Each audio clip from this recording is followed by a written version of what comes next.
जो चीज़ अधूरा है या जो खंडहर बना हुआ है, कहीं ना कहीं इस ईंट को दुरुस्त करने का काम किया जाएगा, प्रयास किया जाएगा। अभी देखिए, एक नगर पंचायत के उपाध्यक्ष आए हैं।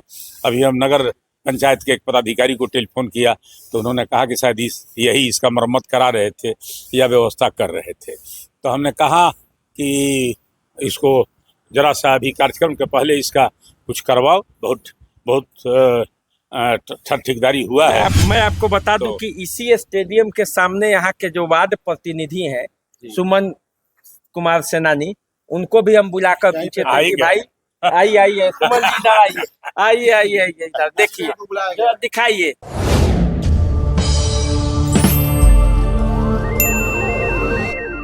नमस्कार, द देसी अड्डा पर आपका स्वागत है। मैं हूं राकेश तिवारी। देखिए, मैं चंद्रशेखर इंडोर स्टेडियम के अंदर हूं। आज तक मैं आपको बाहर का दृश्य दिखाता था, कैसे चंद्रशेखर इंडोर स्टेडियम की दुर्दशा हो चुकी है महाराजगंज में, ये मैं दिखाता था। आज मैं अंदर हूं, ये अंदर का पूरा दृश्य। और मैं अंदर इसलिए आया क्योंकि आज कुंवर वाहिनी के राष्ट्रीय अध्यक्ष और बीजेपी के नेता जितेंद्र स्वामी आए हैं इसको देखने के लिए। आप जानते हैं, इस स्टेडियम का निर्माण इनके पिता स्वर्गीय उमाशंकर सिंह ने कराया था जब वो यहाँ के विधायक थे। उसके बाद इस स्टेडियम की स्थिति जो है वो दुर्दशा हो गई।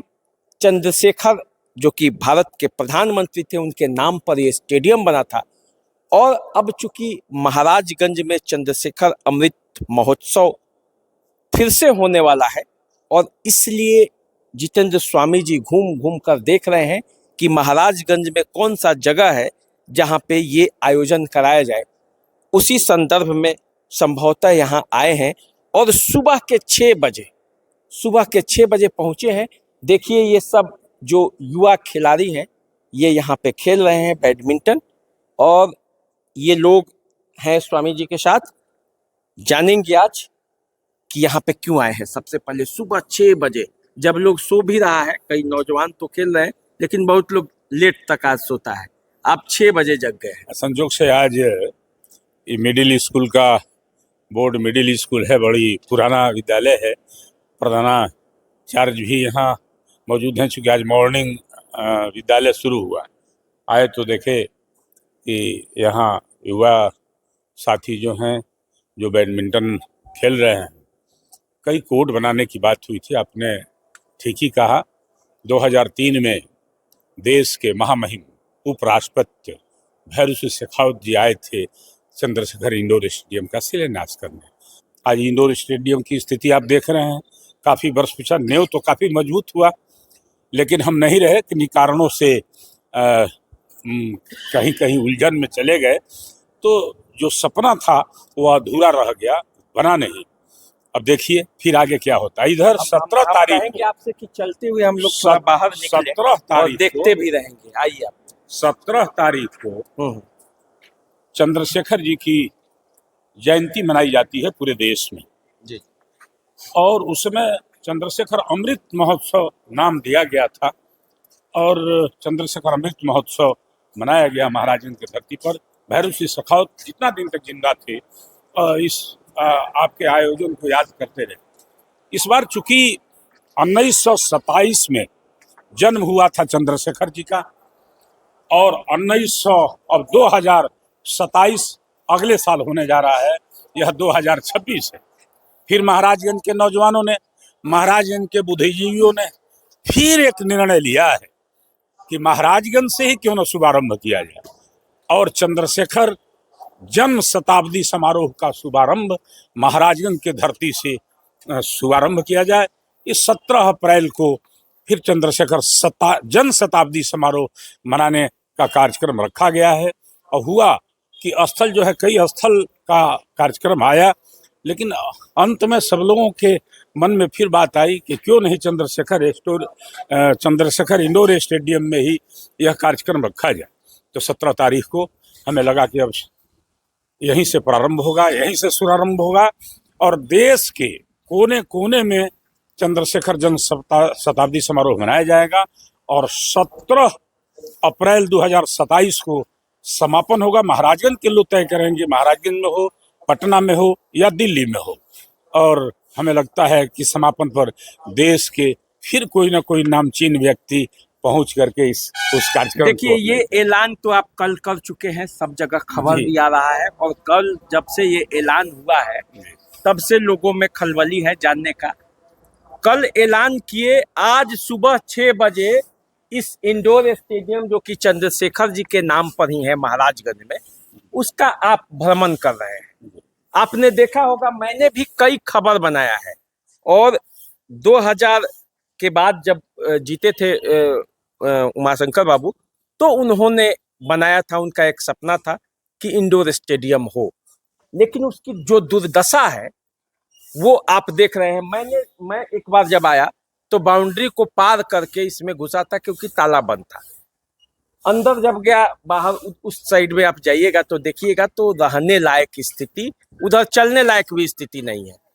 तो इसमें आप स्टेडियम में आप चंद्रशेखर अमृत महोत्सव मनाने की सोच रहे हैं, तो इसका मतलब है कि इसकी दशा और दिशा कुछ न कुछ तो बदलेगी। ऐसा है कि उमाशंकर बाबू रहे नहीं, और उन्होंने एक चीज दिया महाराजगंज को। महाराजगंज बराबर किसी न किसी को कुछ दिया। महाराजगंज ताज देता भी है, ताज ले भी लेता है। उमाशंकर बाबू नहीं रहे, वह एक चीज है आवाम को समर्पित करके गए, चले गए। अब जो जनप्रतिनिधि हैं, माननीय विधायक हैं, माननीय विधान पार्षद हैं, या माननीय सांसद हैं, या जिला के माननीय मंत्री आदरणीय मंगल पांडे जी हैं, ये सभी और लोग, जिस नगर पंचायत में आता है वो भी है। हाँ, ये सभी लोग हमें लगता है कि अभी वर्तमान में हैं। हम प्रयास करेंगे कि सभी लोगों से बात हो, फिर के माध्यम से, पत्रकार बंधुओं के माध्यम से, प्रिंट मीडिया के, सोशल मीडिया के माध्यम से हम सभी लोगों से आग्रह करेंगे इसका ध्यान आकर्षित करिए। निश्चित रूप से जब हम आज फिर 6 बजे भोर में यहाँ आपसे भी आग्रह किया कि आप आइए, और हम तो 4 बजे तैयार हो जाते हैं, 3:30 बजे 3 बजे उठ जाते हैं, और 4 बजे तैयार होकर के स्नान करके अपने काम में लग जाते हैं। आप लोगों को भी जगाने का काम कर रहे हैं, सोच रहे हैं कि अगर आप सबों का दबाव है कि महाराजगंज में फिर पैर रखा जाए, महाराजगंज की तरफ ध्यान सबका आकर्षित किया जाए, तो इसमें सबके सहयोग की आवश्यकता है। जो चीज़ अधूरा है या जो खंडहर बना हुआ है, कहीं ना कहीं इस ईंट को दुरुस्त करने का काम किया जाएगा, प्रयास किया जाएगा। अभी देखिए, एक नगर पंचायत के उपाध्यक्ष आए हैं। अभी हम नगर पंचायत के एक पदाधिकारी को टेलीफोन किया तो उन्होंने कहा कि शायद यही इसका मरम्मत करा रहे थे या व्यवस्था कर रहे थे। तो हमने कहा कि इसको जरा सा अभी कार्यक्रम के पहले इसका कुछ करवाओ। बहुत ठेकेदारी हुआ है। मैं आपको बता दूं तो कि इसी स्टेडियम के सामने यहाँ के जो वार्ड प्रतिनिधि हैं, सुमन कुमार सेनानी, उनको भी हम बुलाकर पूछे थे कि भाई आइए सुमन जी, इधर आइए इधर देखिए, जरा दिखाइए। इनसे पूछे थे कि क्या होगा इस स्टेडियम का हाल। बोले थे कि 1 साल के अंदर या तो नगर पंचायत बनाएगा या विधायक हेम नारायण शाह के फंड से बनेगा, लेकिन 1 साल के अंदर सूरत बदलेगी। तो हम इंतजार कर रहे थे, लेकिन मुझे लग रहा है कि ये सूरत कुछ आधा अधूरा तो अभी ही, क्योंकि कार्यक्रम होना है तो चंद्रशेखर पुस्तकालय में रंगाई पोताई और थोड़ा ऊपरी साफ सफाई तो होगा, अंदर दुरुस्त जो है ये लोग करेंगे।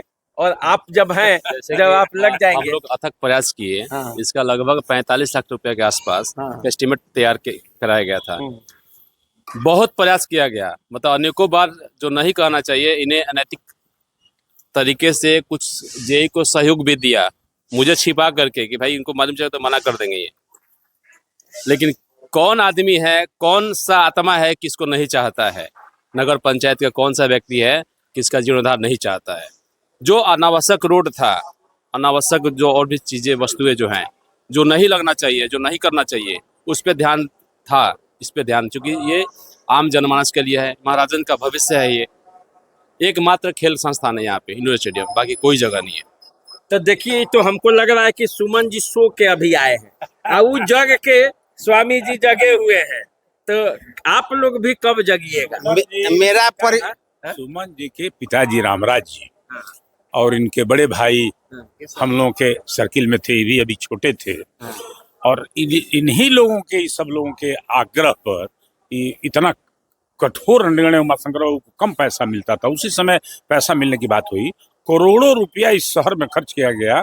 हम जब यहाँ से कहीं चले गए, हमने आपको कहा कि कहीं ना कहीं कोई बाधा उपस्थित हुई, उसमें बहुत सारे रुपया लोग खा गए, नाला का रुपया, जितना रोड का गली नली था सब बनाने के लिए पैसा दिया गया था। एक गली नहीं था जिसमें सोलिंग ना हो गया हो।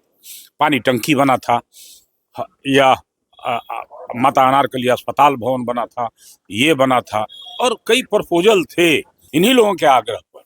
ना तो ये लोग भी सक्रिय हैं, सुमन जी तो हम कहे हैं। हम तो लमसम 2 साल से लगे हुए थे, लेकिन अंदर की कुछ व्यवस्थाएं के तहत हमको देखिए अंदर भैया, अंदर की व्यवस्थाएं के तहत हमको प्राक्कलन का आदेश नहीं मिला। तो टीएस देखिए अब अंदर की बात तो अब ये लोग बड़े नेता लोग नहीं। हैं, विधायक जी हैं, एमपी आपके ही हैं, आप लोग भी उसी दल के हम बोल रहे- सपोर्टर हैं, हम तो सब जानते हैं, हम तो बोलबे किए हैं। हम तो सब जानते सब हैं। अंदर की बात हाँ हाँ, तो मान लीजिए कि आप ही के एमपी हैं, आप ही के विधायक हैं, जो मान लीजिए कि विरोध भी करते तो ये भी आप ही के अब दल में है। तो अब जो सब लोग एक दल में है, अरे तो फिर भी ये कौन इससे बाहुबली आदमी आ गया जो इस चंद्रशेखर इंडोर स्टेडियम को बनने नहीं देना चाहता? ये बताइए। मैं पवन बता जी, रहा हूँ, हाँ, क्योंकि ये है या हम लोगों का मतलब एक इच्छा शक्ति रही है कि इंडोर स्टेडियम का कायाकल्प हो जाए, जीर्णोद्धार हो जाए। हमारे चेयरमैन साहब जो हैं, चेयरमैन साहब जो पति जो शक्ति शरण जी, उनको ये लगता है कि बना दिए उसने का नाम हो जाए। अरे भैया मेरा क्या नाम होगा, नाम तो आपका होगा, क्योंकि यहाँ के मालिक तो जब आप न हैं, चेयरमैन तो आप न हैं। नहीं थे, हाँ, थे। अभी नहीं है। उनकी मानसिकता जो है ना, वो बदलना बहुत मुश्किल है। वो बैलगाड़ी चलाए हैं, नहीं कहावत है ना कि बैलगाड़ी का विकास किए हैं। वो इस टेक्नोलॉजी के ज़माने में वही विकास करना चाहते हैं, जबकि दुनिया कहाँ से कहाँ पहुँच गया है, टेक्नोलॉजी बहुत एडवांस हो गया है। उनकी अपनी सोच, अपनी मानसिकता बदलनी पड़ेगी और आज के ज़माने के हिसाब से चलना पड़ेगा।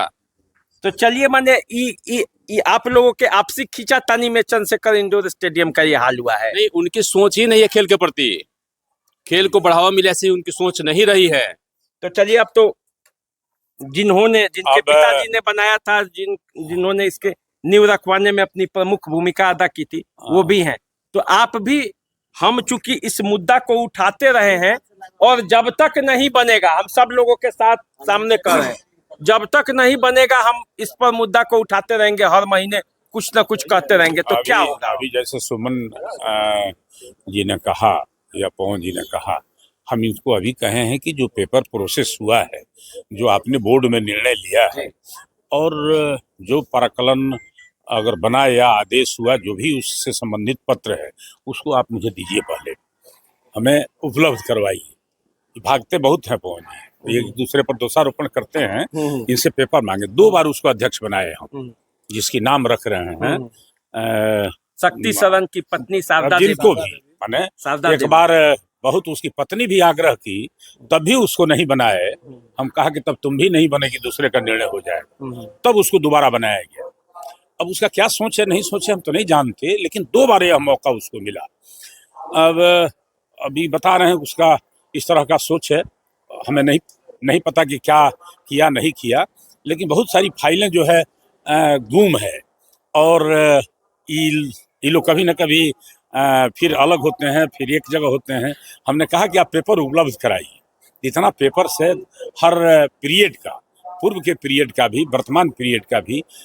हमको बस इतना जानना है कि अब इसकी दशा दिशा सुधारने के लिए आप सब लोग मिलकर क्या प्रयास कह कर रहे हैं कि महाराजगंज के लोगों को विकास चाहिए। अभी बस। इस मोहल्ले के और इस वार्ड के वार्ड कमिश्नर आपके सामने सुमन जी उपस्थित हैं, पवन जी उपाध्यक्ष रहे, ये भी उपस्थित हैं। हमने कहा अभी आपके सामने कि जो पेपर उससे संबंधित है, जो आप लेकर के इसको बढ़े थे, उसको आप उपलब्ध कराइए।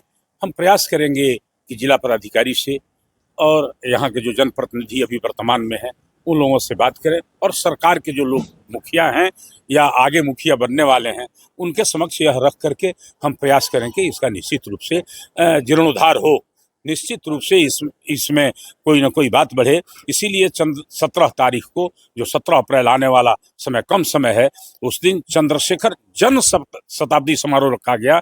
चंद्रशेखर अमृत महोत्सव की बात थी, लेकिन आप ही सबों के प्रपोजल पर आप ही पत्रकार बंधुओं या जो साथी वहाँ थे उन्होंने यह दिया प्रपोजल या प्रस्ताव दिया कि नहीं, चंद्रशेखर जन शताब्दी समारोह मनाने का काम महाराजगंज का स्थल से प्रारंभ किया जाए, और आप चाहेंगे तो यह देश का ऐतिहासिक पल होगा कि महाराजगंज जो निर्णय लिया है वह दिल्ली तक इसकी बात पहुंची, दिल्ली तक गूंज पहुंची। इसी क्रम में ये सब चीज होगा। चंद्रशेखर इंडोर स्टेडियम का भी रूप बदलेगा, स्वरूप बदलेगा, और हमें लगा कि नगर पंचायत पर एक बड़ी जिम्मेदारी दी जाएगी, जिम्मेदारी होगी। हम इन लोगों के साथ कदम ताल मिला करके चल करके इस काम को करेंगे। तो देखिए भाई, अब आगाज हो चुका है इसी चंद्रशेखर इंडोर स्टेडियम में। अब चंद्रशेखर जन शताब्दी समारोह होगा। मैं चाहूंगा कि आप लोग भी एक बार देख लीजिए, क्योंकि जब कार्यक्रम कराना है तो इसी चंद्रशेखर इंडोर स्टेडियम में जन शताब्दी समारोह होने वाला है। इसकी दशा दुर्दशा जानते हैं, लेकिन अब सब लोगों ने मिलकर कमर कसा है। नगर पंचायत से लेकर जो यहाँ कुंवर वाहिनी के जो राष्ट्रीय अध्यक्ष है जितेंद्र स्वामी, वो और यहाँ के जनप्रतिनिधियों के सहयोग से ये जो कचरा है, ये जो अभी कूड़ा का अंबार लगा हुआ है, ये जो खंडहर नुमा जो आगे से बना हुआ है चंद्रशेखर इंडोर स्टेडियम, अंदर तो थोड़ा स्थिति ठीक भी है, लेकिन बाहर से जो बना हुआ है ये सब, इसकी दुर्दशा और दशा सब ठीक होने वाला है। हम इस मुद्दे को उठाते रहेंगे जब तक चंद्रशेखर इंडोर स्टेडियम बनेगा नहीं, तब तक हम इस मुद्दे को छोड़ेंगे नहीं, क्योंकि ये सवाल महाराजगंज के युवाओं का है। नमस्कार।